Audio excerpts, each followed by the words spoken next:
llaman sin nada, o sea, no Ya le pasa puse no molestar. nada. No te preocupes. Completa. Que fluya en armonía con el Tao. Buenos días, buenas tardes, buenas noches a la hora que nos esté escuchando. El día de hoy hay nuevo podcast. Y antes que nada, recomiéndanos una película. Una película. Capitán Fantástico. No sé si la has visto. Sí. Sí, me gusta un chorro. Me Wow. gusta muchísimo esa película porque creo que, pues por un lado, retrata pues la actualidad, ¿no?, de la civilización occidental de Estados Unidos y toda esta parte.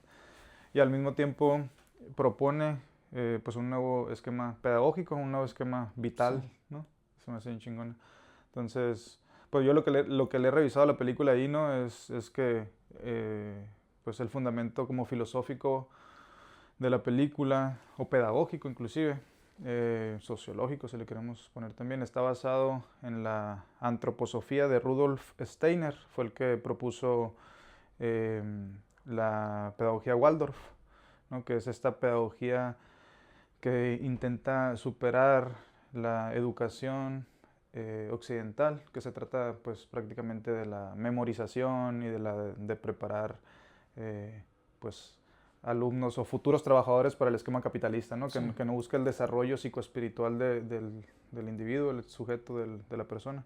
Entonces, a mí la película de Capitán Fantástico me gusta muchísimo porque por un lado pues propone, ¿no?, Sí. el desarrollo psicoespiritual, ¿no?, de no nada más memorizarte cosas, sino aprender a hacer cosas en el mundo, a cazar, a desarrollarte, a, a cultivar, ¿no?, ahí a hacer otro tipo de comunidad. Entonces, pues no sé, a mí me gusta mucho esa película.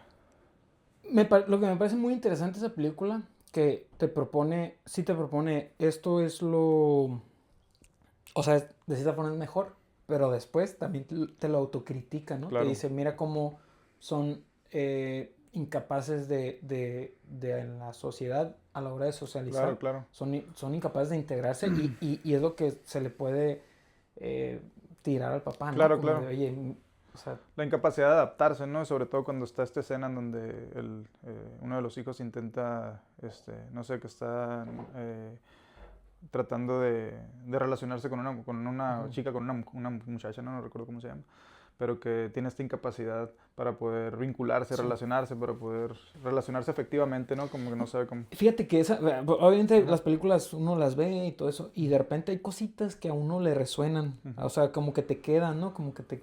Y a mí de esa película me quedó mucho el papá cuando se despide del hijo mayor, ya ves que Ujú. es la última parte cuando Sí, se está sí. despidiendo y le está dando consejos. Uno de los consejos que le da, hoy es que no me acuerdo las palabras exactas, pero obviamente dice como de cuando le hagas el amor a una mujer, sea amable, o Ujú. sea, y a mí me llamó mucho la atención porque es algo que no nos dicen. Ujú. O sea, suena como, o sea, a mí me resonó Mm. porque no sé, no, yo creo que mis papás a lo mejor mi Nunca nos papá han nunca dicho me ha eso. dicho, pero Claro. de una forma me lo ha hecho saber, ¿no? Sí, Como sí, sí. sea amable con las Sí. mujeres, ¿no? Como respétalas y todo eso. Pero el hecho que él se lo diga tan directamente Ujú. como de, oye, si te vas a meter con Sí, alguien, ten responsabilidad. claro. Que hoy en día es algo que no hay, ¿no? O sea, hoy en día los hombres y las mujeres no tienen Claro. esta responsabilidad afectiva a la que Claro, se le y llama, ¿no? también por ejemplo, y más en nuestra cultura, ¿no? Que yo siempre digo que a nuestra cultura, a la cultura occidental, le faltan como ritos de paso intencionales y con esta intención justamente de construir seres humanos virtuosos, ¿no? Porque, por ejemplo, en nuestra sociedad occidental mexicana, sobre todo, hay ritos de paso como implícitos que terminan condicionando la experiencia de lo que significa ser un hombre heterosexual, pues por ejemplo en Ujú. nuestra cultura, porque pues no sé, vamos a cumplir 18 años y qué es lo que hacen los amigos y los tíos. Vamos a volver un objeto sexual y cosificar a la mujer Ujú. yéndonos a Sí, tales un lugares, table, ¿no? claro, un table dance y vamos Ujú. a consumir alcohol. Entonces, ¿qué es lo que se introyecta en la subjetividad del hombre heterosexual? Pues que eres un hombre heterosexual si objetivas, si sexualizas, cosificas a la mujer y Ujú. si te alcoholizas, ¿no? Entonces eso, quieras o no, termina condicionando la experiencia, la forma en la que te vinculas Sí. sexoafectivamente con con las mujeres y con el mundo en general, ¿no? Sí. Entonces terminan siendo como formas de interacción y de ritos de paso que terminan condicionando cómo nos desplegamos. Entonces yo creo que parte de por qué también me gusta esta película es porque creo que al principio también está esta escena, ¿no? Donde se vuelve cazador, ¿no? Y creo que le manche con sangre de venado o algo así, ¿no? Ujú. Entonces es como una especie de rito, que los ritos de paso en la antigüedad tenían esa función, en donde los seres humanos, entre los hombres o las mujeres, pasaban por un rito de paso de renacimiento y muerte, donde confrontaban, tenían una experiencia confrontativa, que los llevaba a hacerse conscientes que pasaban de una etapa de la vida a otra. Es decir, que pasaban de ser adolescentes a ser jóvenes o ser adultos, ¿no? Sí, y los adultos a ser viejos. Que creo que en nuestra sociedad sí existen, pero no sé si carecen de significancia o se les, no sé cómo se les ha quitado peso simbólico. Por ejemplo, el hecho de los 15 años en las mujeres Sí. es una manera, pero a lo mejor se fue para otro lado, ¿no? Claro. Más bien, o sea, Se hizo muy tradicional. se hizo muy y sí, se fue a la fiesta, ¿no? Claro. Se fue Porque todo tiende a la fiesta en México. Un bautizo, vamos a hacer un pachangón, un Y pedón. el niño quién sabe dónde Sí, está, ¿no? dónde Pero chingados está, sí, pero sí. vamos a emborracharnos. Pero está bien curioso ahorita que dices eso de la quinceañera, a ver si no nos extendemos aquí demasiado, pero Pasa nada. de donde parte, o sea, donde parte es de que los rancheros, ¿no? Cuando la mujer se iba a hacer, cuando su hija se iba a ser mujer, era una forma de ofrecerle a los demás rancheros a su hija. No decirle, Está, mira, ahí está. aquí está, ya se hizo mujer, a ver quién es el mejor postor, a ver quién tiene más vacas, a ver quién tiene más sí. tierras, o sea, para que la vieran como una forma de ofertarla, ¿no? Sí. A la sociedad. Entonces, pues de ahí nace, de ahí emerge lo de estos quinceañeras. Claro que ahorita tiene otro significado, pero también es de cierta forma eso. Pues Sí. mi hija ya se hace mujer y ya puede... Está en el mercado, ¿no? Ya está en el mercado, ya hace Ajá. la fiesta, lo que tú quieras, que ahorita a lo mejor ya no significa lo mismo, pero es curioso de dónde parten las tradiciones. Sí. Pues, ¿no?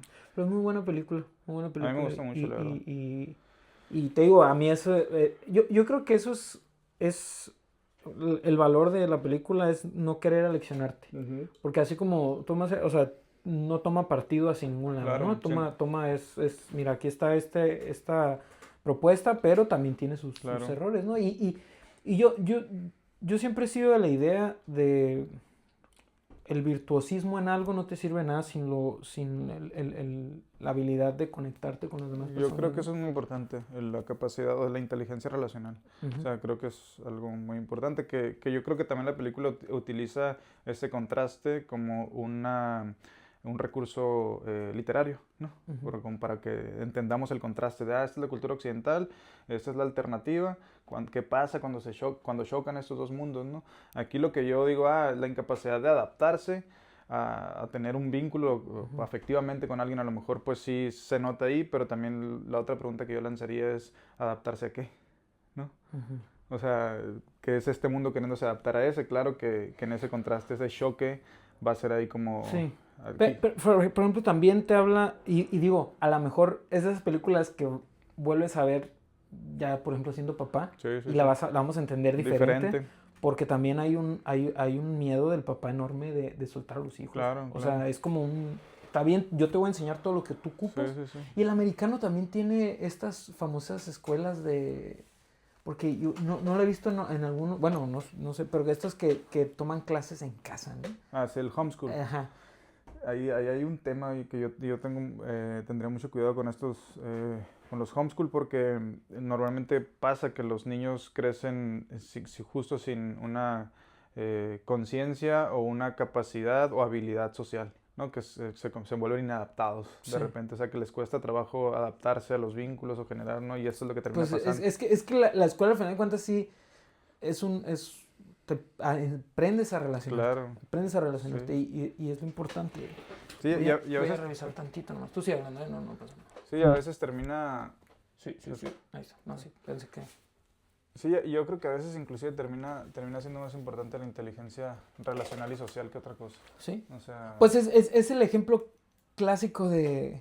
No, pues si yo soy más inteligente en la uni, yo era más inteligente y él porque tiene un mejor trabajo y son las famosas palancas, pero bueno, a lo mejor... Sí, y no necesariamente palancas, sino que también, o sea, porque sí se relaciona a veces esa inteligencia como relacional con palancas, pero también con la capacidad de conectar con otro ser humano, ¿no? Porque yo creo que eso también te abre puertas. O sea, Sí, si no tienes la capacidad de conectarte con otros seres humanos, de poder convivir con grupos, ¿no? Que entiendo que a veces pueden ser un tanto hostiles y hay quizás grupos a los que no valga la pena adaptarse, pero yo creo que sí es muy importante, aparte de la inteligencia intelectual. Pero tienes que pasar por esos Tienes que grupos. pasar por esos O grupos. sea, no Pues todos sí. los grupos van a ser. Claro, claro, claro. Bueno, el día de hoy pues, nos podemos extender de ahí con esta película. El día de hoy estamos con Alfredo Arana. A ver, eres filósofo, Ujú. eres chamán, que vamos para allá, y eres podcaster, ¿no? Sí. A ver, cuéntame, ¿cómo llegaste a la filosofía? O más bien, ¿cómo llegó la filosofía a ti? A ver. Bueno, yo empecé con la filosofía diría que llegó a mí antes de yo llegar a ella, ¿no?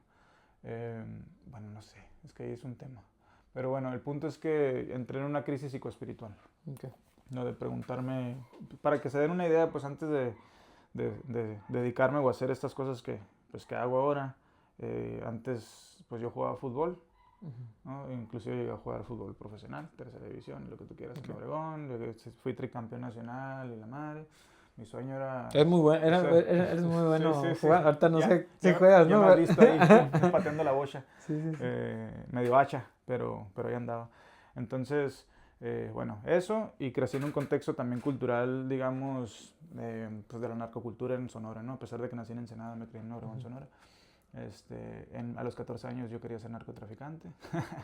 Era mi sueño, ¿no? Del sueño de ese contexto. Después pues fui cambiando mis intereses, lo que tú quieras. Desde chico empecé a entrenar fútbol, jugaba fútbol. Como aproximadamente a los 18 años tengo una crisis psicoespiritual, donde pues por una u otra cosa no terminé saliéndome del equipo donde estaba, terminé con la pareja que estaba, me quedé viviendo solo en la casa porque mis papás se fueron a vivir a otra ciudad. Y empecé con un proceso de cuestionamiento, ¿no? De mi propia experiencia, de quién era José Alfredo y de por qué me comportaba de esa forma, porque también tenía pues una forma bastante reactiva y agresiva de comportarme, ¿no?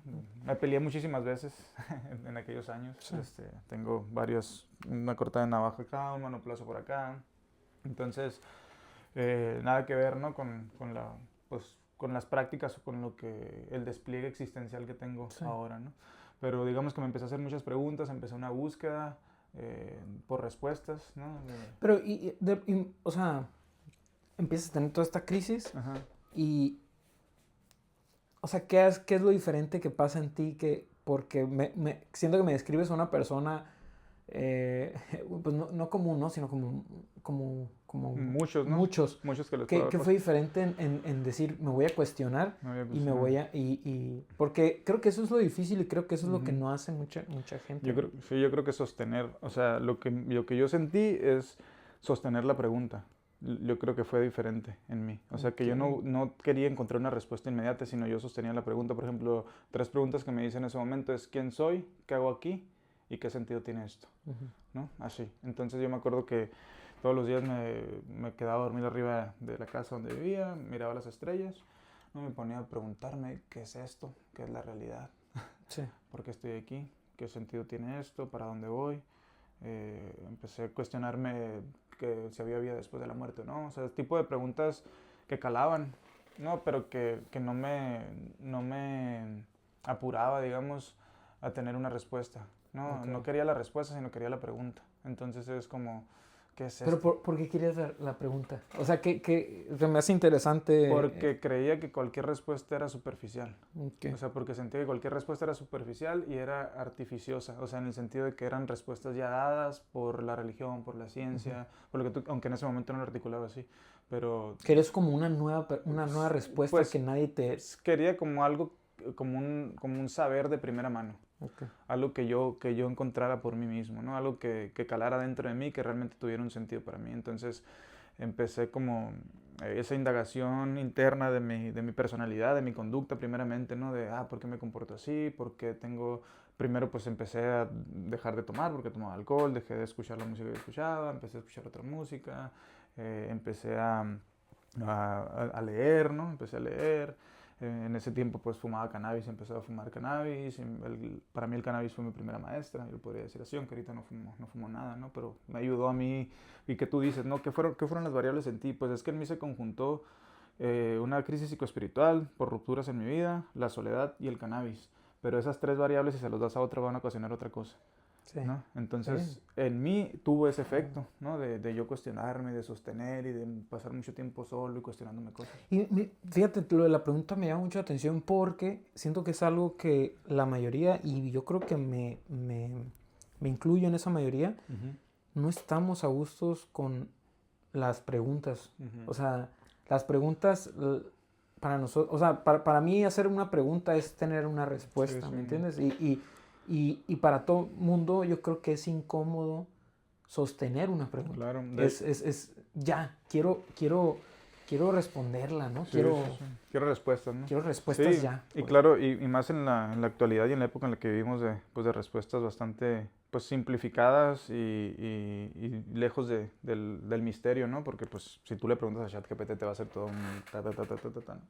Entonces, en mi opinión, lo que te da o lo que te transforma para mí es sostener preguntas, ¿no? Sostener preguntas que incomoden, ver qué emerge en ti, ¿no? O sea, si lo queremos llevar como el proceso de introspección es, sostengo la pregunta, veo mis incomodidades corporales, mis incomodidades emocionales, mis incomodidades mentales, ¿no? ¿Qué está emergiendo? ¿Hacia dónde me lleva? ¿Qué memorias despierta?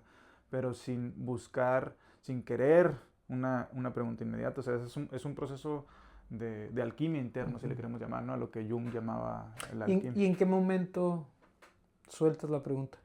O sea, o cuando uno dice, ok, ya es momento de responderla, o la sueltas sin responderla. No, o sea, yo creo que vas encontrando nuevas formas de vincularte y de relacionarte contigo. O sea, o sea, la pregunta abre caminos, ¿no? Y vas transitando por esos caminos. Y no quiere decir que todo el tiempo porque nosotros creo que entendemos también la pregunta como algo muy mental, ¿no? Como una idea.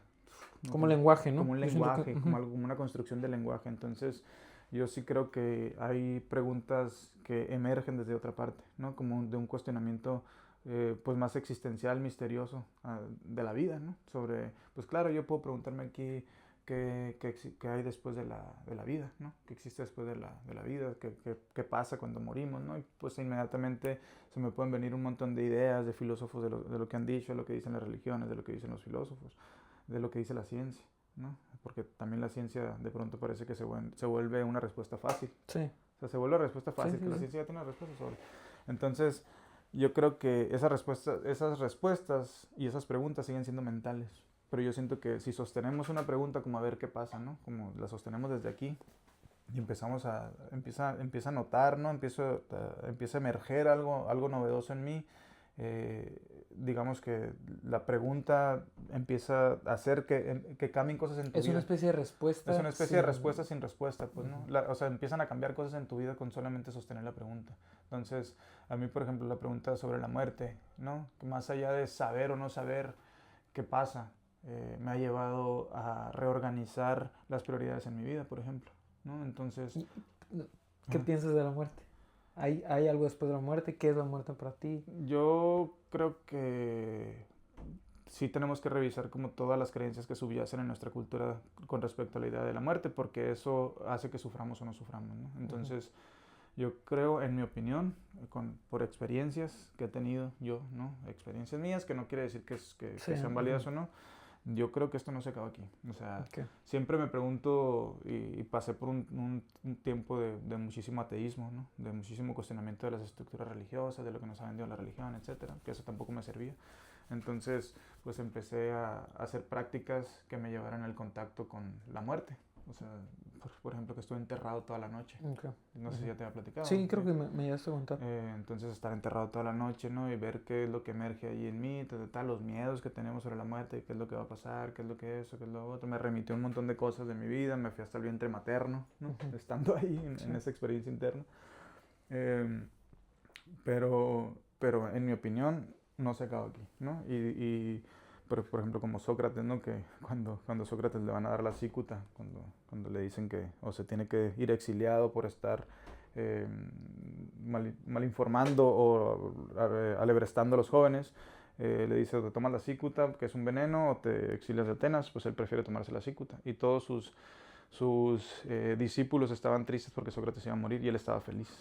O sea, él estaba feliz porque por fin iba a conocer la verdad, ¿no? Porque él creía en el fondo en la transmigración de las almas, ¿no? Que las almas no, pues que había una parte mortal e inmortal, digamos, de nosotros. Yo creo que el yo, en mi opinión, ¿no? El yo empírico, José Alfredo, el personaje, muere y hay una parte de mí que permanece.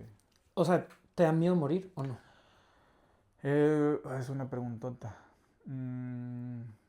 Es una pregunta muy, muy grande. Diría, o sea, te diría que de cierta forma sí, ¿no? O sea, de cierta forma sí, evidentemente, porque es parte, es imagino, parte, de la sí, muerte, sí, el miedo, claro, ¿no? y también es como, tampoco no me voy a, no me voy a poner aquí como de pechito de que no me da miedo morir porque he experimentado. No, claro, la muerte yo creo que me hace respetuoso con la vida. Porque en el fondo yo creo que no tenerle, o sea, yo creo que en el fondo el miedo a morir es el miedo a vivir. Entonces, A ver, ¿cómo? El miedo a morir morir es un miedo a vivir. vivir. Ajá. O sea, es más, tienes más miedo, cuando una persona emerge en él un miedo profundo a morir, en realidad hay un miedo profundo a no poder experimentar su vida al máximo. Como que no tener la capacidad de poder experimentar la experiencia humana, ¿no? De ver qué significa ser humano, de experimentar la condición humana, de qué es lo que me está pasando, de sostener los vínculos, de sostener la vida, de explorar el mundo, de no tener esa potencia.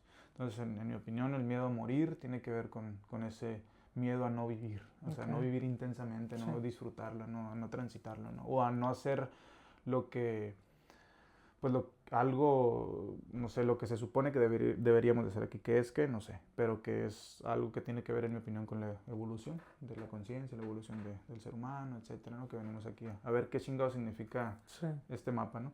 Pero... Entonces, llegas, ese podrías decir que fue tu primer acercamiento con la filosofía. Sí, yo creo que sí, como la muerte, como sentir, hubo una noche particularmente que yo sentí que morí y que volví a nacer. Así, estaba arriba de mi casa. Fuiste otro. Sí, de repente sí, pum, ¿no? Y algo me cayó. Y yo, de hecho la experiencia fue así, o sea, estaba arriba de la casa y sentí que algo me cayó como una pinche luz. Pum, aquí en la frente y me acuerdo que empecé a llorar y empecé a ver al cielo. Empecé a ver al cielo y me empecé a sentir como que no era de aquí. Empecé a sentir extranjero. Okay. Esa fue la primera sensación de sentirme extranjero en el mundo. Así como de, qué raro está este pedo, la verga, ¿no? Entonces, a partir de eso, yo siento que empezó como un peregrinaje, así como por la tierra, no sé, o sea, empecé a ir con los Rosacruces, con los budistas, con las casas budistas, pues, si me invitaban a una iglesia iba. Sí. Yo lo que quería era respuestas o preguntas o que me dijeran qué chingados estábamos haciendo aquí, ¿no? Como en la tierra, o sea, ¿para qué? ¿Qué sentido tenía esto, no? Y no creo haberlo encontrado, ¿no? O sea, no te podría decir, este es el sentido. Pero y por ejemplo, de todo tu viaje, ¿qué sacas de todas esas diferencias que a lo mejor fuiste con budistas, fuiste a lo mejor con católicos, fuiste con, no sé? Sí. ¿Qué sacas de todos ellos que puedas juntar así y decir, esto es lo que puedo sacar? Pues es que todas las tradiciones gnósticas, que se le llaman el tipo de experiencia gnóstica, que en mi opinión todas las religiones y las tradiciones tienen ese sentido, ¿no? El gnosticismo, o sea, el gnosticismo se refiere a un tipo de experiencia, un tipo de conocimiento que es adquirido de primera mano por alguien. O sea, que no es a través de los libros, que no es a través de la interpretación, sino que es un tipo de conocimiento que le es revelado a ciertos individuos de ciertas sociedades, de ciertas culturas, y a partir de eso se fundamentan las tradiciones religiosas, filosóficas y espirituales, ¿no? Entonces, todas las tradiciones espirituales, todas las tradiciones filosóficas de la antigüedad señalan que hay una trascendencia. O sea, señalan que el alma es inmortal. Es algo que está en común con todas. De hecho, hay un libro hermoso que se llama El viaje definitivo, que te lo recomiendo, está muy bonito, porque lo que hace Stanislav Grof, que es el que propone la psicología transpersonal, propone una relación que existe entre las experiencias cercanas a la muerte, entre los psicodélicos, porque los psicodélicos tienen la cualidad también de ser tanatomiméticos, se le llama, que es como experiencias que imitan a la muerte, tanatomimesis. Entonces, experiencias cercanas a la muerte, los psicodélicos y los libros, por ejemplo, el libro tibetano de los muertos, ¿no? El libro egipcio de los muertos. Entonces, analiza todas las tradiciones varias tradiciones que dicen sobre la muerte, experiencias con psicodélicos y experiencias cercanas a la muerte. Entonces así hay como un entramado entre estas tres cuestiones que están bien chingonas. Y él le llama el viaje definitivo porque él dice bueno, me gusta mucho esa frase, de, filosofar es aprender a morir. Filosofar es aprender a morir. Ajá, filosofar es aprender a morir. Es decir, estamos aquí para vivir pequeñas muertes. O sea, es como si los desapegos y las transformaciones que uno va viviendo en la vida son como pequeños entrenamientos para el viaje para la definitivo. Despedida, ¿no? Ajá, para el viaje definitivo, que es ese desprendimiento de la... Fíjate, y yo, por ejemplo, la primera pérdida importante que tuve en mi vida, o sea, que alguien se murió, fue muy fuerte, pero porque precisamente no, siento que me topé con ella así, ¡pum!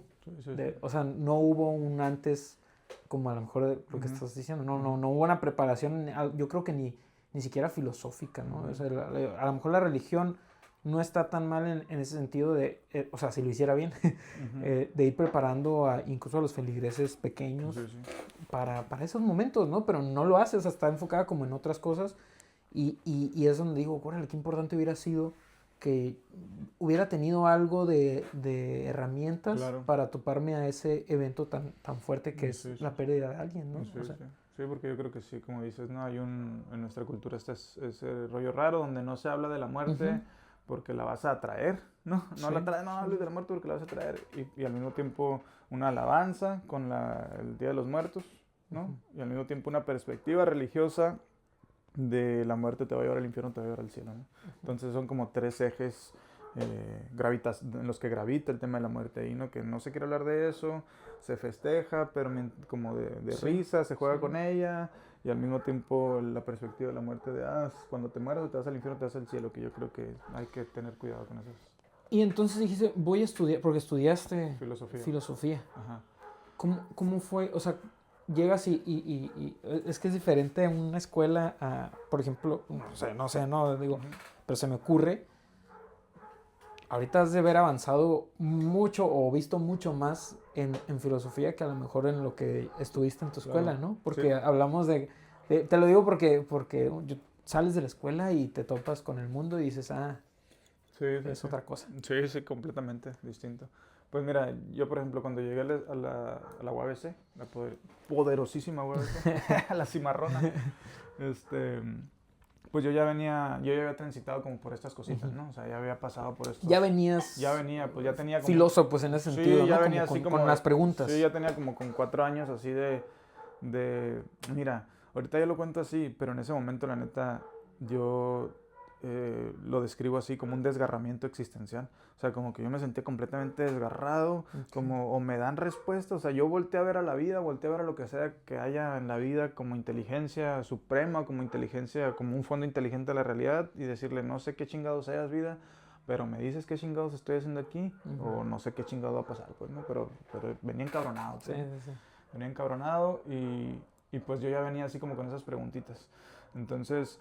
pues llego aquí a Tijuana, pues en Obregón, ¿no? Para que vean el contraste, pues en Obregón empecé a estudiar criminología antes de o sea, completamente distinto, pero que en el fondo también va de la mano porque la criminología busca, por ejemplo, las causas últimas del crimen y la filosofía las causas últimas de la realidad, ¿no? Entonces van como ahí, que parece que no, ¿no? Pero, bueno, entonces dije voy a estudiar filosofía porque era algo que medio se parecía a lo que yo andaba.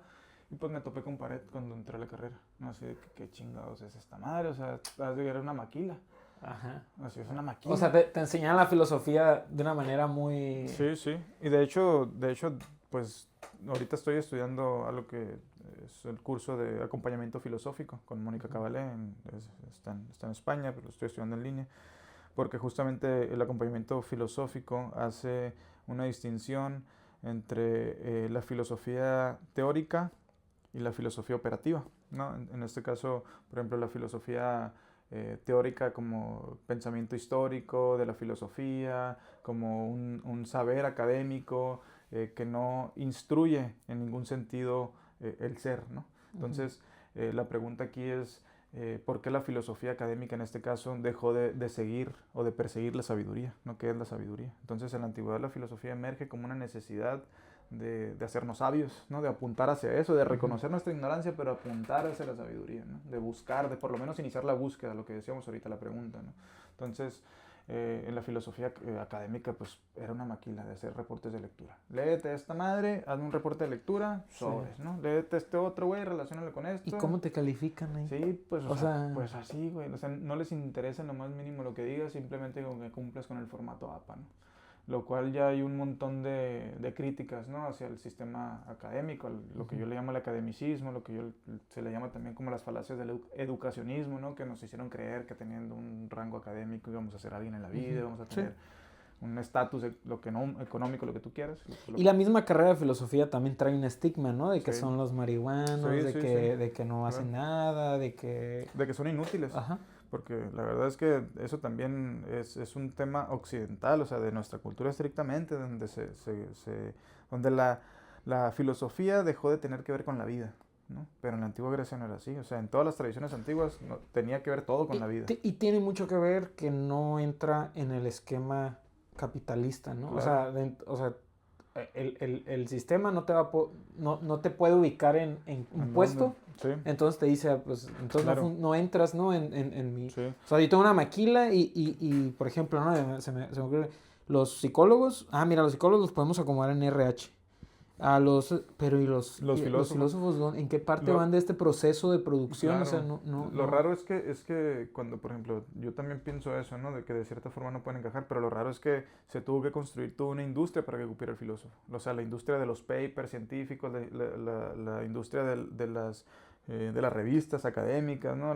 Donde ya hay un montón de becas que te dan si subes tantos artículos al mes y que no sé qué. Órale. Hay toda una maquila ya, ¿no? Órale. Que profesores, exprofesores me han dicho, y ustedes saben quiénes son, que me han dicho que ellos literalmente escriben las cosas nomás para mantener la beca, ¿no? O sea, nomás para mantener ahí la beca, nomás para tener el artículo que les dicen, aquí estás. Sí. Entonces terminan escribiendo lo que la industria académica filosófica quiere también, ¿no? Entonces hay todo donde pues realmente ya no hay un desarrollo psicoespiritual de lo que hablábamos hace rato del individuo, porque la filosofía en el fondo era eso, era un desarrollo psicoespiritual que buscaba o tendía hacia convertir sujetos virtuosos, sujetos sabios, ¿no? Que se supondría que eso debería permear en la sociedad.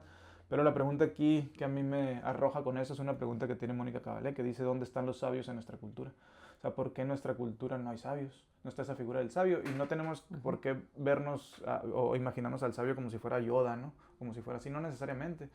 Pensamos en sabios y no sé en qué figuras en nuestra cultura se nos asemejan. Creo que... Anciano, ¿no? Sí, como un anciano sabio. Pero también si tú te pones a revisar cuáles son, o sea, cuál es el rol de los ancianos en nuestra cultura, pues también es un rol secundario y periférico, porque ya no son productivos, ¿no? Sí. ¿Qué van a hacer? Ya no pueden producir. Sí. Ya jubílate, ya vete para allá, deja de robar oxígeno, ¿no? Entonces también eso habla de nosotros, porque en todas las culturas sapienciales, le dice Mónica Caballé, este tipo de la filosofía pues antigua que buscaba la sabiduría, el anciano tenía un papel central, porque se suponía que con un esquema de desarrollo psicoespiritual a lo largo de su vida, a los tantos años, ya era una persona que era sabia.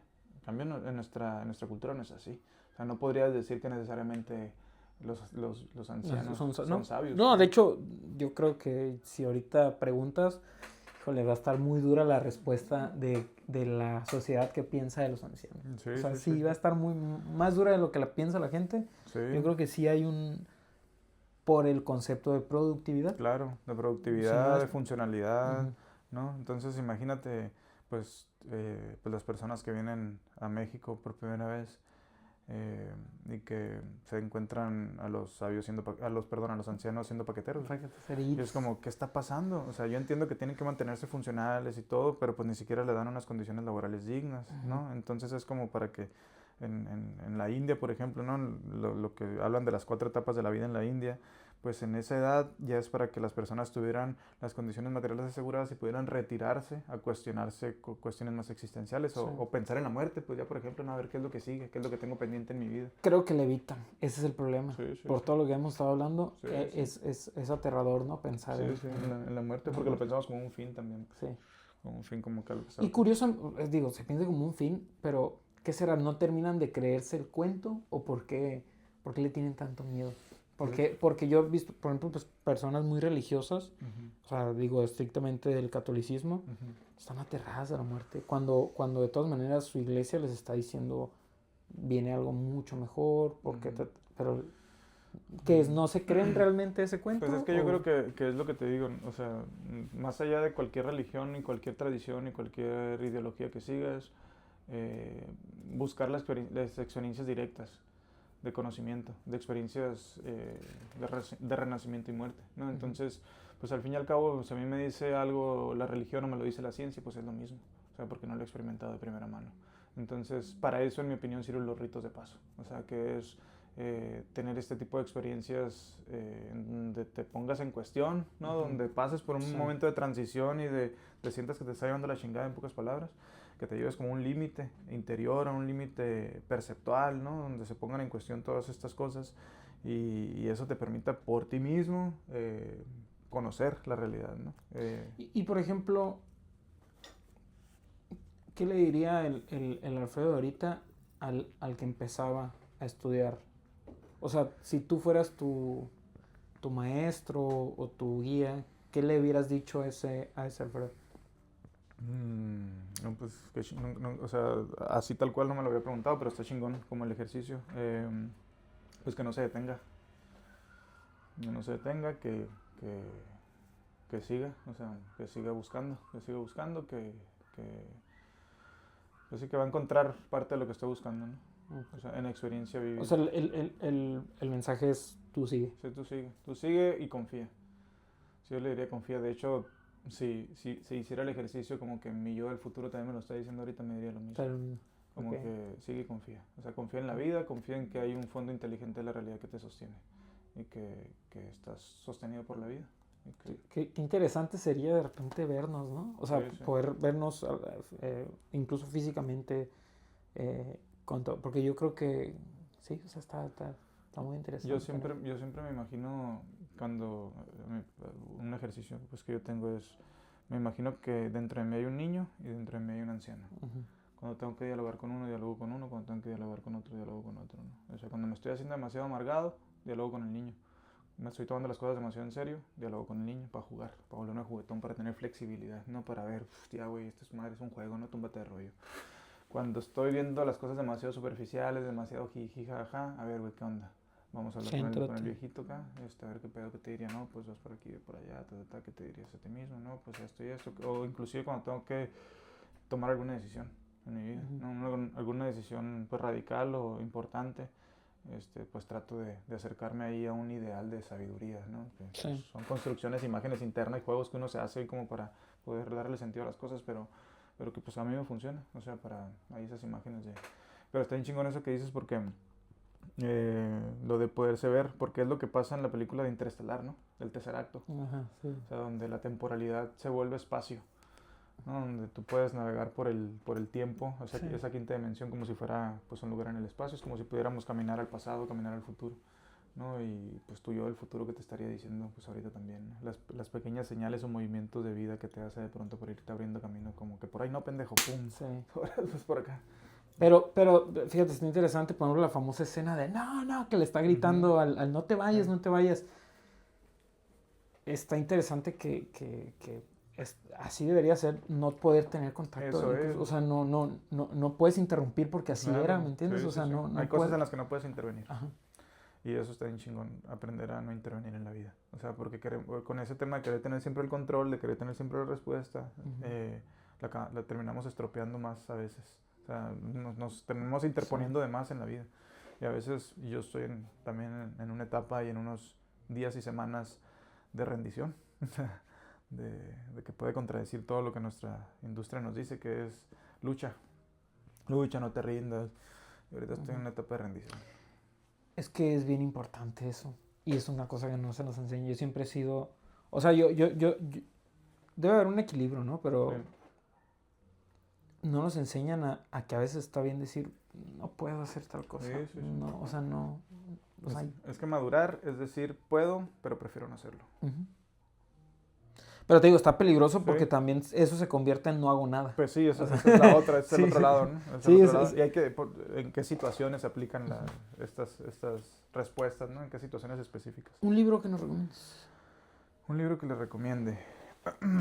A ver, pues ahorita ya haciéndoles mención de Mónica Caballé, les recomiendo mucho este libro que se llama La sabiduría recobrada, filosofía como terapia. Okay. Porque justamente ella hace esta distinción que te mencioné ahorita, ¿no? Entre la filosofía teórica académica y la filosofía sapiencial, ¿no? Que era este tipo, la filosofía originaria, por así Sí. decirlo, ¿no? De dónde emerge la filosofía.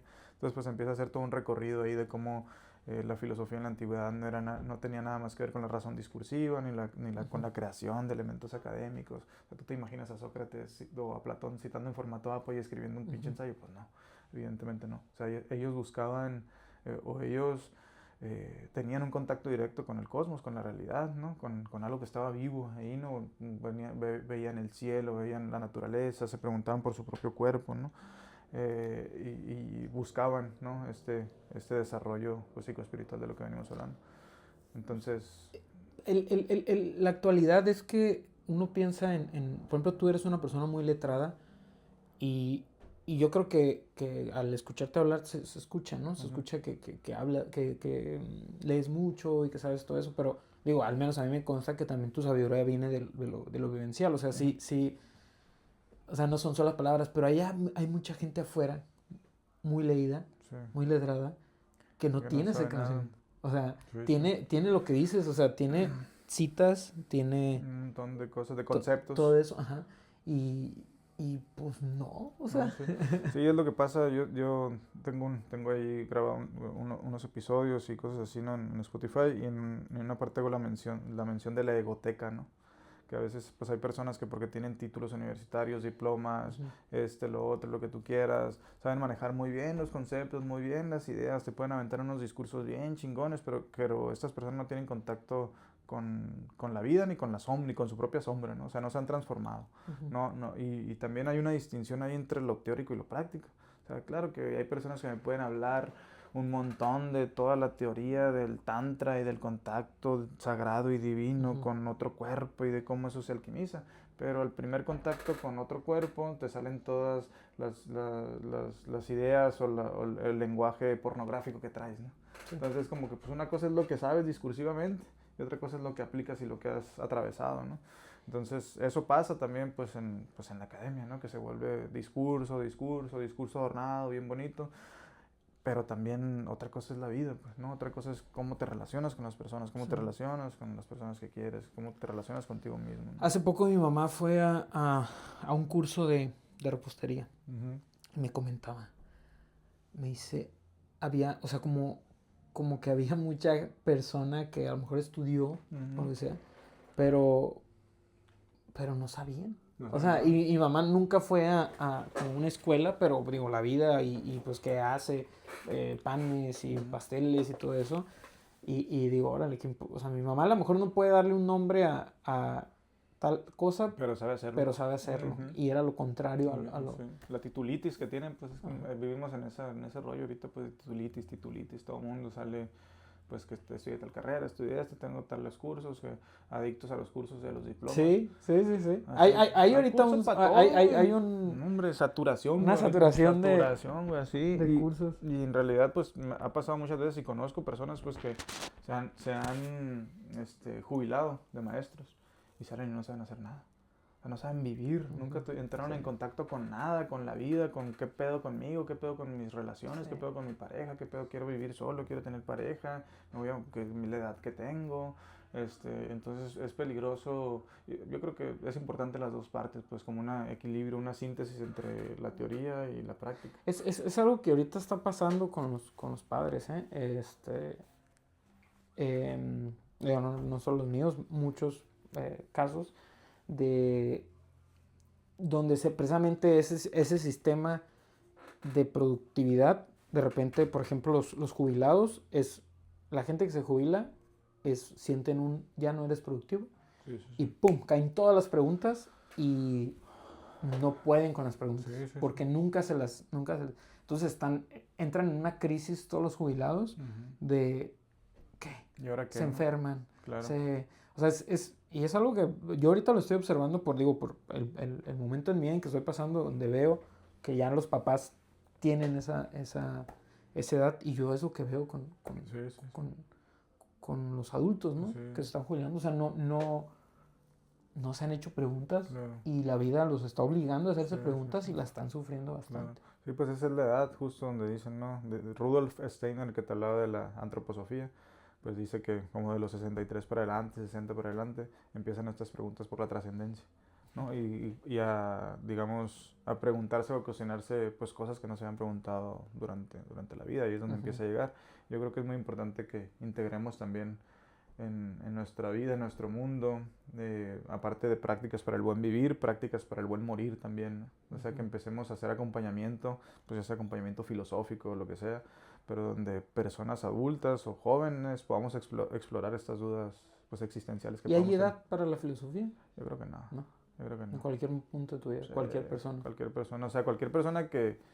Yo creo que la filosofía no es necesaria, o sea, en el sentido de que la gente puede vivir sin filosofía, pues el mundo funciona sin filosofía, nadie la necesita, ¿no? Todo el mundo produce, todo el mundo trabaja, nadie necesita filosofía, se puede vivir perfectamente, no sé si bien, pero se puede vivir sin filosofía, ¿no? Pero yo creo que sí es el que le nacen las preguntas, ¿no? El que tiene esa curiosidad por qué chingado significa estar aquí. Yo creo que nacemos con la filosofía y sí se debe vivir, porque ahorita que dices eso, hay una etapa en la vida, cuando recién iniciamos, que es la etapa ¿y por qué? De los niños. Las preguntas, ¿no? ¿Y por qué? Eso no creo que venga gratuitamente. O sea, te habla de una... Y es en todos los niños, no es uno sí, uno no, uno sí. Entonces creo que más bien empieza algo ahí y se tapa, ¿no? O sea, como el ya estás enfadando, ¿no? El niño de, estás preguntando todo.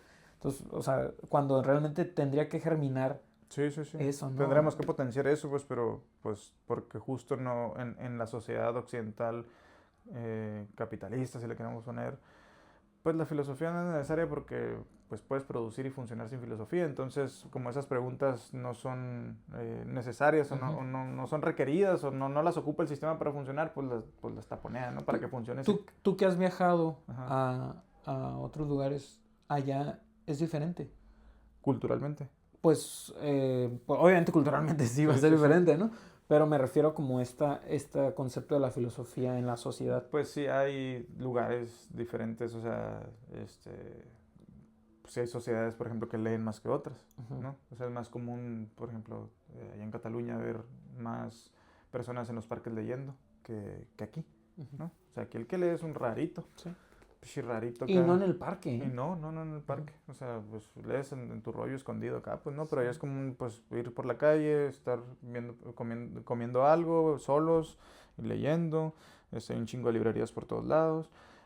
Pues también la cultura que les antecede allá, o sea, más de 2000 años más, 2500 años de tradición filosófica, medieval, renacimiento. Sí. En cambio aquí pues tenemos... ¿qué? 200 años. Pues hubo una, porque ¿a poco no va a haber filosofía antigua? Pero hubo una masacre, ¿no? De todos esos textos, o sea, Sí, un genocidio, ¿no? Y una epistemicidio que se le dice como el genocidio epistemológico, ¿no? Que todas las tradiciones y el conocimiento de las culturas prehispánicas fueron pues desplazados, ¿no? A las periferias. No, sí hay un tema ahí, pues, ¿no? También con lo que implica ser mexicano, ¿no? Que el ser mexicano ya es estar en medio de dos mundos. O sea, porque no somos ni indígenas ni españoles. Sí. Entonces estar medio rajados ahí en ese sentido de que no sabemos muy bien qué papel jugamos, porque al fin y al cabo también estamos pues hablando castellano, hablando español. No participamos de ninguna tradición de los pueblos originarios. Los pueblos originarios en nuestra cultura, pues muchos pensadores como Enrique Dussel, ¿no? que le dicen pues no como que lamentablemente pues son el tercer mundo del tercer mundo, porque son desplegados a las periferias de la sociedad y juegan un papel folclórico en nuestra sociedad. Son los que venden artesanías. Es eso. Ahí andan los que venden artesanías.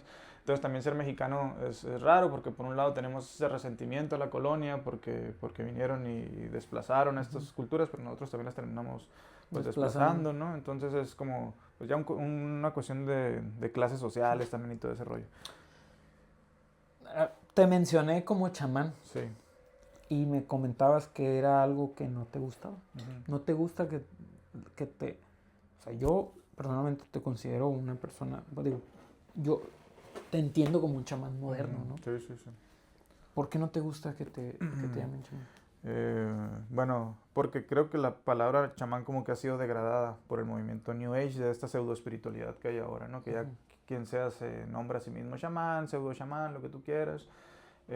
A mí me dicen, por ejemplo, chamán me decía también un profesor de filosofía desde que me conocía, ¿no? El chamán, el chamán, el chamán. Y no es algo que me incomode tal cual, pero sí el concepto como tal de chamán, tanto como el de chamán o guía espiritual o todos estos conceptos me ponen en alerta pues un poco, porque hay muchas personas que no te lo vayan a malentender, por claro, así decir. o sea, yo nunca me he dicho a mí mismo que soy un chamán, ¿no? Yo siempre digo cuando a mí me dicen qué es lo que haces, cómo te presentas, yo siempre, pues cuando estudié filosofía y todo eso, decía, pues es que, pero no me gusta decir como que, licenciado en filosofía, porque es como que raro ahí. Entonces yo digo que soy acompañante y cuidador en estados no ordinarios de conciencia. O sea, yo acompaño y cuido a las personas que están en estados no ordinarios de conciencia, normalmente producidos por psicodélicos. A mí me gusta mucho, por ejemplo, hay muchos equivalentes a la palabra chamán, ¿no? El chamán, el maracame con los wixárika, el Veda en la India, los taitas acá en Sudamérica, diferentes líderes psicoespirituales, ¿no? De una comunidad que equivalen a la palabra chamán, que chamán también viene de Siberia, de los chamanes siberianos. Pero el sentido de esta figura, que el significado de esta figura en cada cultura tenía el sentido de que estos individuos eran personas que brindaban de nuevos sentidos a la comunidad, ¿no? Que lograban dar nuevos sentidos novedosos a la comunidad, o sea, que atravesaban el misterio de la experiencia, ¿no? Y que lograban dar un nuevo sentido a esa comunidad, de decir, por aquí, mira, por aquí hay un nuevo horizonte de posibilidad distinto a lo que emerge en nuestra cultura, ¿no? Entonces, en ese sentido, yo sin saber si lo estoy haciendo o no, pero yo siempre me he sentido como con una especie de resistencia íntima ante el mantra tijuanense de Tijuana, sexo, alcohol y marihuana. Sí. Entonces, ahí, pues en ese sentido, digamos que lo he buscado, pues, ¿no? ¿Y qué papel juega la psilocibina dentro de tu práctica? Dentro de mi práctica. Bueno, pues yo empecé a tener experiencias con psicodélicos, para no hacerlo largo, empecé a tener experiencias con psicodélicos en el 2014, como muchísimas veces tomé ayahuasca como por 3 años, tomé jicuri, tomé pues diferentes psicodélicos, ¿no? Con diferentes tradiciones y costumbres ahí. En el 2016 probé por primera vez los hongos y los cibes. Pues tuve una experiencia bien chingona, reveladora, transformadora. Pues que evidentemente costó trabajo integrarla, ¿no? Porque pues es como, pues tienes un contacto ahí con un chingo de cosas y un tipo de saber experiencial que no estás acostumbrado y pues qué chingados hago con eso, ¿no? Entonces pues me metí en la onda de los honguitos, dije yo pues es la, digamos, el psicodélico al que más me puedo acercar porque lo puedo cultivar yo. Entonces aprendí a cultivar honguitos. Aprendí a cultivar honguitos, empecé a investigar. Yo me considero también aparte de explorador de la conciencia, pues un psiconauta o un investigador, ¿no? de estos temas. Entonces pues, me metí a investigar todo lo que tenía que ver con los psicodélicos, con la psilocibina. Empecé a hacer tratamientos de microdosis y pues doy información, digamos, también, o comunico todo este tema de los hongos psilocibes y hago acompañamientos también con macrodosis o con hongos psilocibes. ¿Cómo, o sea, fue tu experiencia inicial y cómo dices, ok, esto yo puedo, o sea, esto es y lo voy a porque por ejemplo, hoy en día, está muy...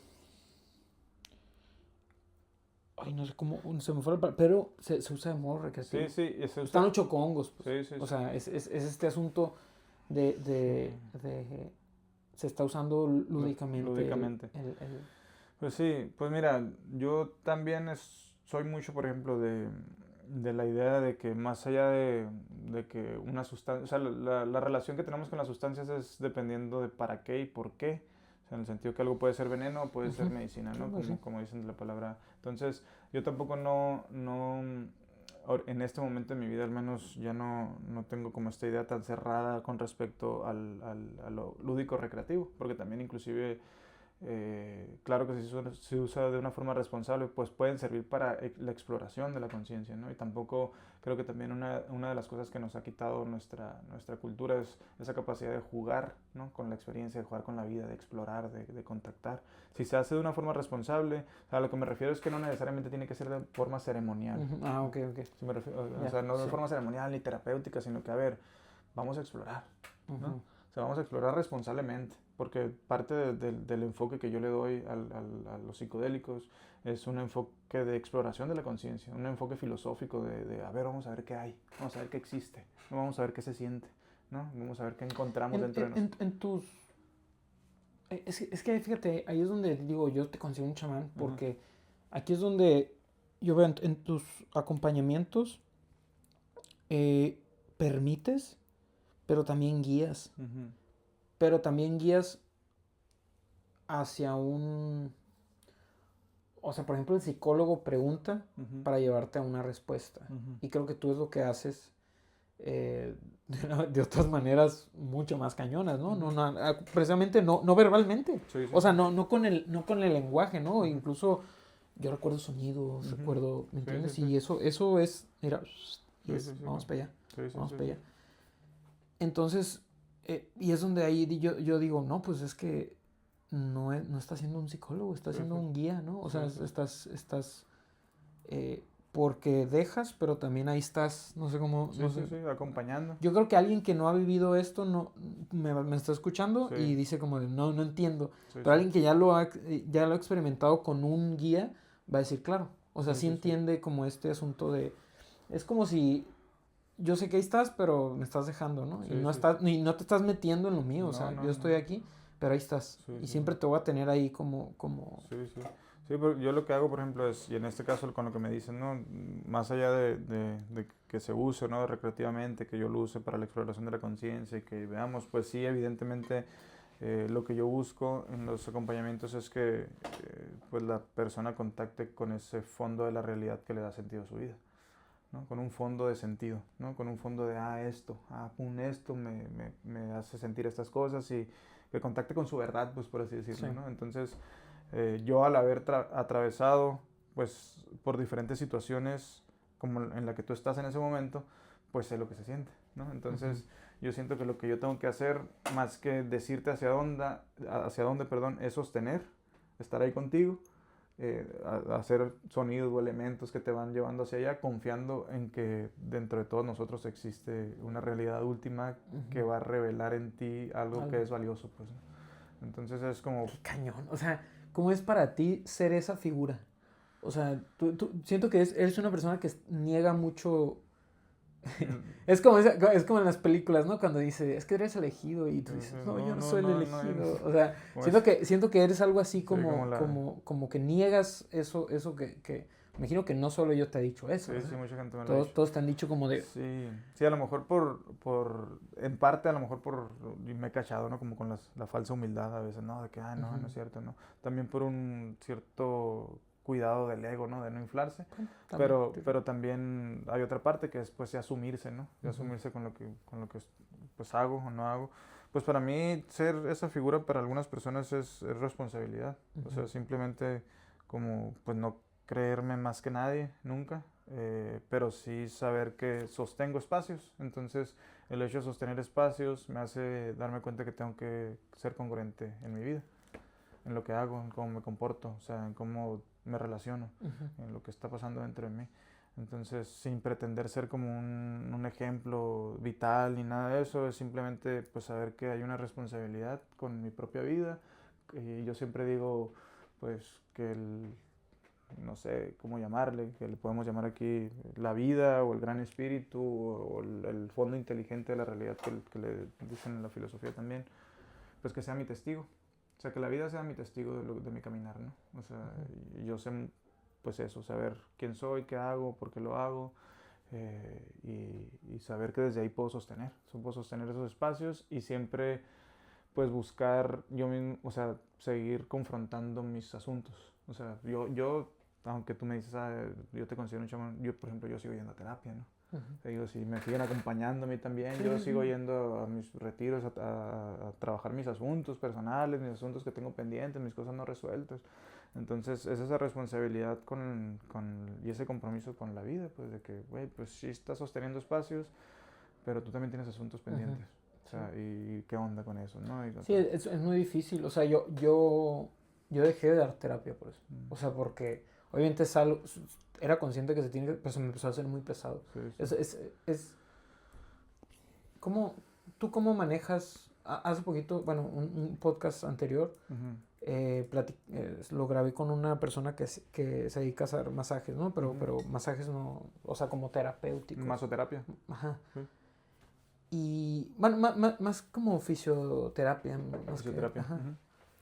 Y yo le decía, pues parte de lo padre que yo siento es como esta energía que ella se cuenta que, o sea, ya sí lo siento, ¿no? Recibe toda esa energía. Y yo le pregunto, ay, ¿qué haces con toda esa energía? Porque tú me quitas este dolor físico, pero que es mala energía también. Y me dice, pues la proceso, ¿no? O sea, y me hablaba como de, pues, soy como una especie de transformador, ¿no? Claro. ¿Tú cómo manejas todo, Pues, todo ese? Porque yo ya lo he vivido y es un proceso fuertísimo, personal. Sí, pues más o menos así como te lo dijo ella también, ¿no? Como un proceso como pues de alquimia interna, o sea, de transformación pues interior a través de ejercicios de lo que los neoplatónicos como Giordano Bruno, por ejemplo, le llamaban ejercicios de imaginación activa. O sea, ¿no? Que pues lamentablemente, por ejemplo, en nuestra cultura, a partir de la ilustración o con todo ese tema de la racionalidad, perdimos esta capacidad de imaginar y de ver la imaginación como un proceso de creación de nuestra subjetividad. Entonces, a partir de ciertos ejercicios de imaginación activa, pues yo produzco dentro de mí todo un sistema energético para poder alquimizar estos procesos, ¿no? O sea, si yo me imagino que tengo, no sé, llega alguien o algo que a mí no me gusta y que me incomoda, pues yo por dentro me imagino que yo estoy con un ala, pues quitándome eso, me imagino que me extraigo una perlita de algo, pum, pero es un proceso de imaginación, ¿no? Es utilizar la imaginación, se le llama así imaginación activa, como un proceso de alquimización. Entonces, pues eso y aparte también otra cosa, confiar en la persona. O sea, confiar en que yo estoy acompañando el proceso, querer, o sea, dejar de hacer el proceso, el trabajo por la persona, confiar en que la persona pueda hacer el trabajo por sí misma y no quererlo llevar a ningún lugar en el sentido de que no hay ninguna exigencia porque la persona haga lo que tenga que hacer, ni por querer salvarlo, ni rescatarlo, ni transformarlo, ni cambiarlo, ni sanarlo, ni nada, sino que yo producir, hacer ciertas preguntas, hacer cierto trabajo energético para que confiar en la persona, pues, confiar en que la persona va a poder hacer su trabajo, no quererlo hacer yo por él, pues, no tener esa exigencia, ¿no? Porque eso termina responsabilizándome y quedándome con cosas, ¿no? Y de que, ¿por qué esto? ¿Por qué lo otro? No, pues así no, ¿no? Entonces yo diría que esas dos y ese... ¿Has visto cambios? O sea, bueno, más bien, si has visto cambios, pero ¿cuáles son los cambios que has visto ¿Cómo los llamas? ¿Son pacientes? No, yo le llamo consultantes. Consultantes. Porque llamarles pacientes es como patologizarlos. Tus consultantes, ¿cómo ves tú los cambios de ellos? O sea, yo por ejemplo tenemos un amigo en común que me acuerdo que él cambió su vida a partir tomó una sesión y de repente dijo, voy a dejar de trabajar. O sea, y se empezó a dedicar a otro y fue un proceso de su vida diferente, pues, o sea, como que iba para un lado y esa onda le dijo ¡fup! Y se fue para otro lado, ¿no? Y siguió su vida. Entonces, ¿tú cómo ves a tus, o sea, sí ves los cambios esos así en los... Sí, en muchos, así como pues el que mencionas, ¿no? Pues que sí, que tuvo la experiencia, tuvo una experiencia muy fuerte y decidió pues cambiar el rumbo de su vida.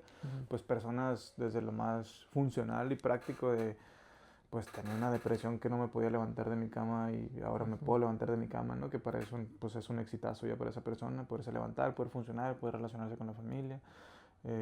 personas que han hecho pues cambios relacionales, de que tengo tiempo queriendo terminar esta relación y no me atreví a dejarla, la voy a dejar, Okay. quería meterme a estudiar esto y no lo he hecho, lo voy a hacer. A mí me gusta mucho una frase que dice de Heráclito, dice, por más caminos que recorras, nunca conocerás los límites del alma, tan infinita así es su dimensión. En el sentido que yo creo que los psicodélicos lo que hacen es, al hacer esta neuroplasticidad, ¿no? Imagínate que el cerebro está así y de repente, ¡pum!, se generan nuevos caminos neuronales. Entonces, esos caminos neuronales, al abrirse así, le permite a la conciencia recorrer. Es como el territorio donde la conciencia y la percepción caminan. Entonces logras ver nuevas posibilidades existenciales que antes no veías. Entonces, a partir de eso, pues puedes tomar nuevas decisiones y ya está en la persona con respecto a su intencionalidad o lo que está buscando, las decisiones que pueda tomar. Y pues para eso se hace la terapia de integración. Pero No, sí, o sea, es una cosa... Y sabes que yo siempre, yo me acuerdo cuando salí de la sesión, lo primero que, o sea, pensé, y es como de, esto que viví quiero que todos lo vivan, ¿no? Es como, es como quieres y me acuerdo que intenté que varias personas, y ¡fum! No. Y digo, bueno, entendí, dije, bueno, no es un momento, pero es como este asunto de que quieres que todos vivan ese... Y una de las cosas que más cañón, me acuerdo que es ese sentir como cuando eres niño. Eso está bien cañón. Eso, o sea, eso lo vale todo. No sé, yo creo que eso está bien chingón, está bien bonito. Porque justo como ahí está, lo que pasa es que cuando nos vamos haciendo adultos, de lo que hablabas ahorita, ¿no? Que éramos como filósofos naturales, pues es que de niños teníamos una flexibilidad ante la vida, ¿no? Comprendíamos como el lenguaje de todo, todo estaba vivo, todo nos parecía novedoso, pum, pum, pum, pum, ¿no? Digamos que no estaba como fijada la percepción. Entonces, cuando crecemos, nuestro campo neuronal, o lo que ahora se le llama la red neuronal por defecto, pues se va solidificando. Los mismos caminos perceptuales, las mismas interpretaciones, las mismas ideas, las mismas creencias, para funcionar, ¿no? Para vivir, para eso y lo otro, nos vamos haciendo rígidos.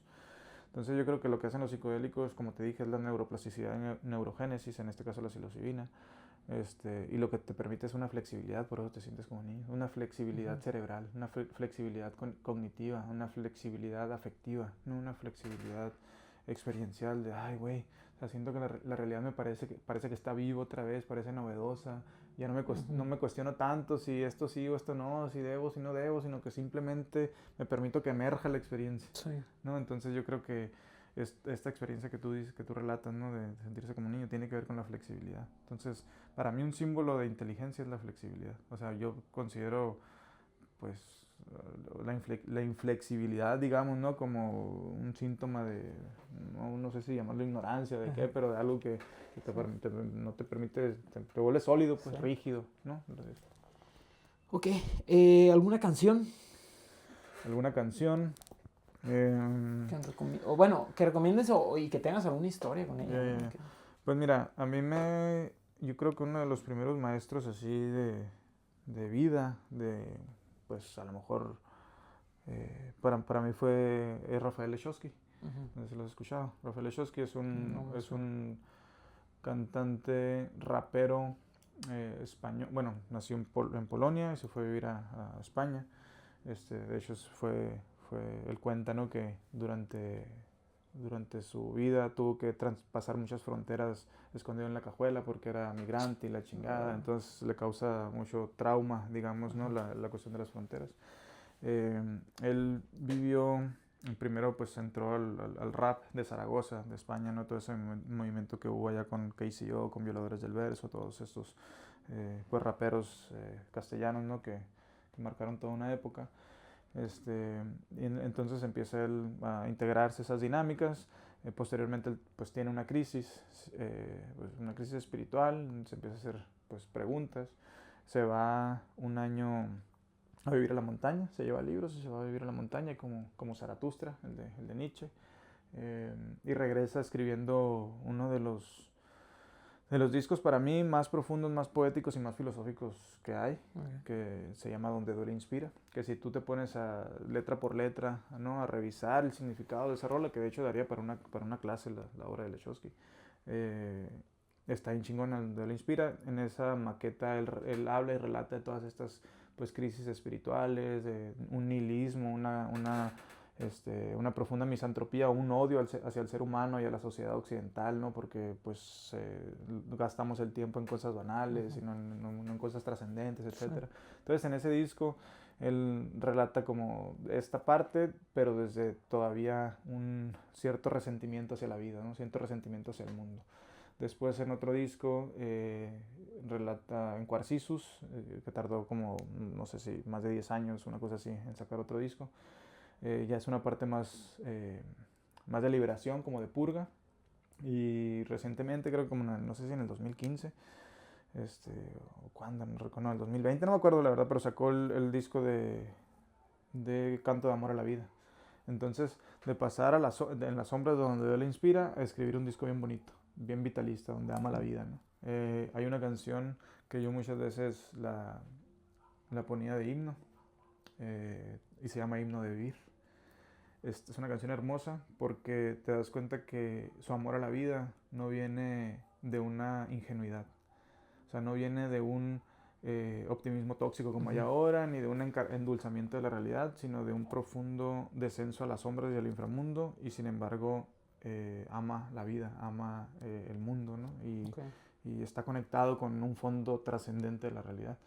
Entonces, pues para mí, digamos que Lechowski en ese sentido, con esos discos, pues fue mi primer maestro, se podría decir. Que he tenido algunos, podría decirlo, pero así como simbólicamente yo diría que Rafael Lechowski fue mi primer maestro filosófico, ¿no? Que me llevó a cuestionar, de hecho fue parte de lo que me llevó a cuestionarme muchas cosas. Fíjate que o sea, a él ya lo escuchabas en tu etapa de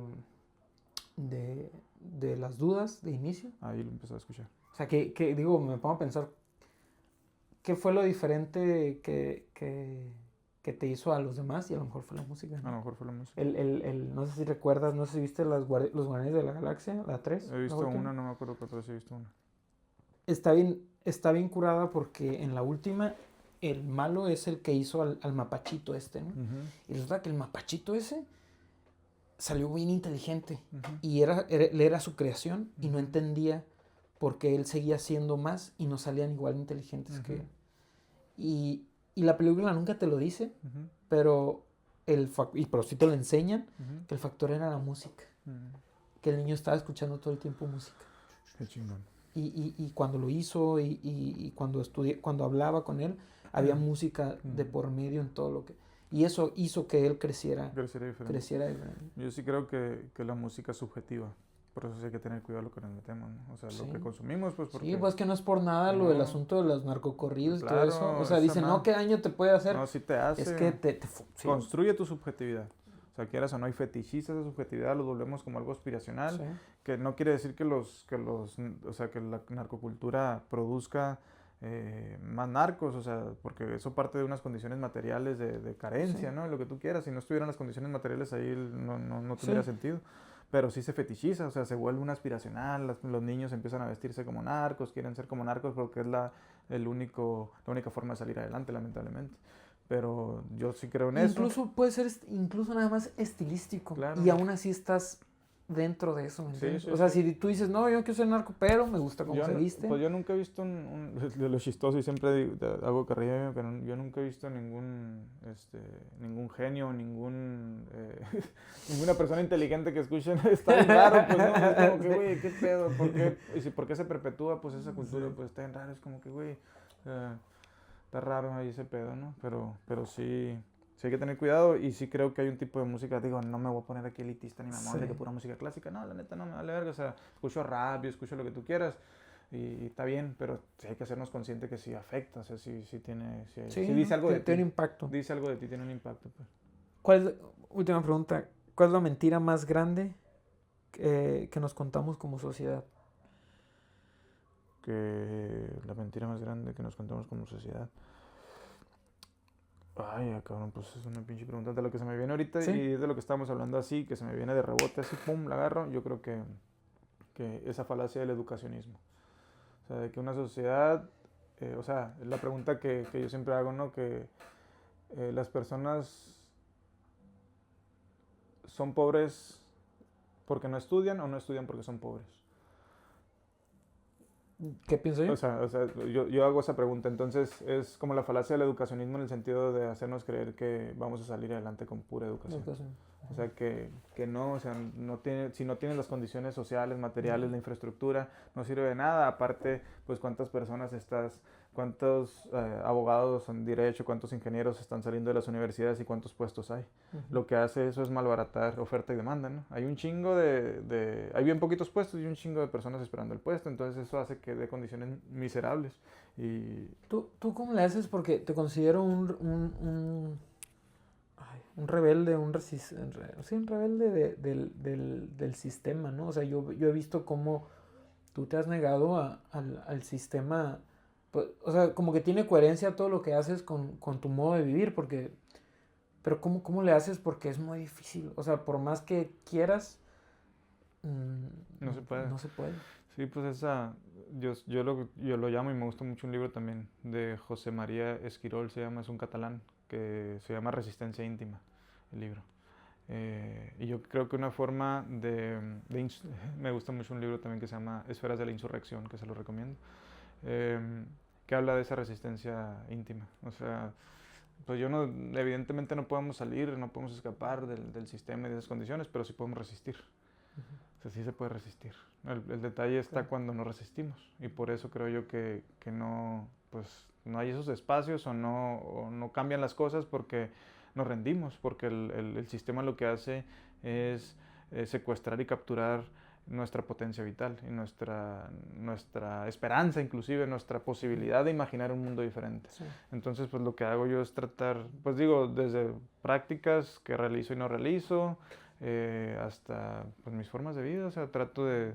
Y no es ni siquiera, yo diría, por una rebeldía ante el mundo, el sistema, así tal cual, sino que pues me gustan cosas distintas, o sea, siento que tengo una sensibilidad distinta con la vida, con el mundo, la forma de vincularme con las personas siento que es distinta, con mis amigos, con mi familia, lo que sea. Pero pues sí, o sea, es tratar de resistir íntimamente en pequeños cambios y pequeños gestos y que eso vaya generando otra forma de vincularnos comunitariamente, porque creo que eso es muy importante en nuestra sociedad, resistir ante esos embates y ante esas prácticas que degradan el espíritu, que nos degradan como seres humanos, e ir generando pues pequeñas comunidades o sociedades o una forma de relacionarnos distinto con la vida, nada más. Muy bien, pues muchas gracias por tu tiempo. Tenía muchas ganas de grabar este capítulo porque siempre que platico contigo es algo más sabio. No, pues, ahí. Y comentarte que yo te admiro mucho y que te estimo. Gracias. Y que de verdad yo sí te considero un chamán. Un chamán. Aunque no te guste, yo te No, voy a decir así. Y si tienen la oportunidad, yo no me canso de recomendarte, ¿no? Muchas gracias. Ahorita estás trabajando en... Sí, en el Valle de Guadalupe, pues, en un proyecto de investigación justo de los psicodélicos, ¿no? Que se hacen sesiones de acompañamiento con psicodélicos. Estoy trabajando ahí en el Valle los fines de semana, pero yo hago encuentros, les digo yo. Normalmente hago como 3 al año. De hecho, este mes voy a tener uno en Playas de Tijuana, donde hago encuentros con seres silocibles, les digo yo, ¿no? Con los honguitos. Pero también hago pues consultas sí, consultas o acompañamientos privados, ¿no? Aquí en Tijuana pues en un consultorio, y ahí en el Valle de Guadalupe pues si sale también, se hacen allá. Voy a poner tu contacto ahí o por si alguien te quiere contactar. Sí, no, muchas gracias y gracias a ti también por tu tiempo y por estar aquí, también te admiro, pues qué chingón que qué chido. estás aquí. Sí, entonces, y el podcast también, para que, muy bueno. No sé cómo aguantas hablar. Yo no podría hablar a la cámara o así tanto tiempo, pero tú estás muy fluido y muy... Hablando ahí, en tu en podcast, el podcast, sí. Pues es la primera vez que lo hago, la neta. Sí, así, no, sí. sí traes ahí. No es la primera vez que lo hago, pues por ese episodio, ¿no? Que me agarré platicando ahí, pues de hecho fue como un tanto, grabar ese episodio fue como, venía como muy como efusivo o eufórico, no sé cómo decirlo así, que acaba de dar una charla en el COLEF, ahí el doctorado, más o menos como de ese tema. Y llegué como encendido así, dije, voy a prender la cámara, pam, lo que emerja, tú. Y ahí, pues el podcast se llama así, Filosibina, No, entonces, sí. Filosofina 2 puntos, herramientas biotecnológicas para la conciencia, está en Spotify.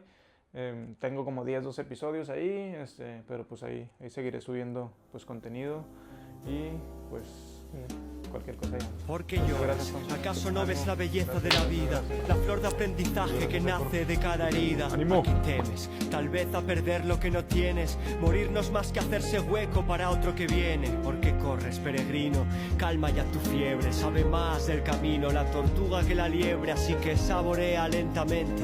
No vivió más aquel que vivió más, sino el que vivió plenamente. Contempla nuestra dádiva como el sol desde arriba se derrama sobre el pájaro en la canción de la vida. Tu casa es pequeña pero infinito es tu jardín. Todos somos ricos, heredamos la fortuna de existir. Desvela ese sencillo misterio y serás feliz. Haz lo que amas, no lo que el mundo espera de ti. Y no temas a las piedras del camino, amigo mío, pues las piedras del camino son el camino en sí, justo y perfecto. Como el fluir de la energía, todo el mal que hagamos volverá a nosotros algún día.